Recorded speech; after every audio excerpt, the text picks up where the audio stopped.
നമ്മുടെ അക്വാപോണിക്സ് കുളത്തിൽ നിന്നും പിടിച്ച വരാലുകളാണിത്. ഇന്നായിരുന്നു നമ്മുടെ ആദ്യത്തെ മത്സ്യകൃഷിയുടെ വിളവെടുപ്പ്. ഇതാണ് നമ്മുടെ ചെറിയ അക്വാപോണിക് സിസ്റ്റം. ഇതിൽ മത്സ്യങ്ങളെ വളർത്തുകയും മത്സ്യത്തിൻ്റെ വിസർജ്യം ഉപയോഗിച്ച് നമ്മൾ പച്ചക്കറികൾ ഉൽപ്പാദിപ്പിക്കുകയും ചെയ്യുന്നു. വിഷരഹിതമായ നല്ല പച്ചക്കറികൾ. മെയിനായിട്ട് നമ്മളിപ്രാവശ്യം ചെയ്തത് തക്കാളി, പച്ചമുളക്, ചീര എന്നിവയാണ്. അത്യാവശ്യത്തിന് നല്ല വെള്ളം ഇപ്രാവശ്യം കിട്ടിയിരുന്നു.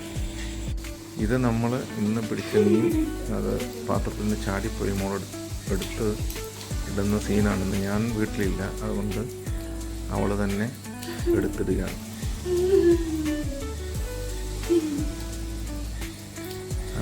അങ്ങനെ പേടി മാറി.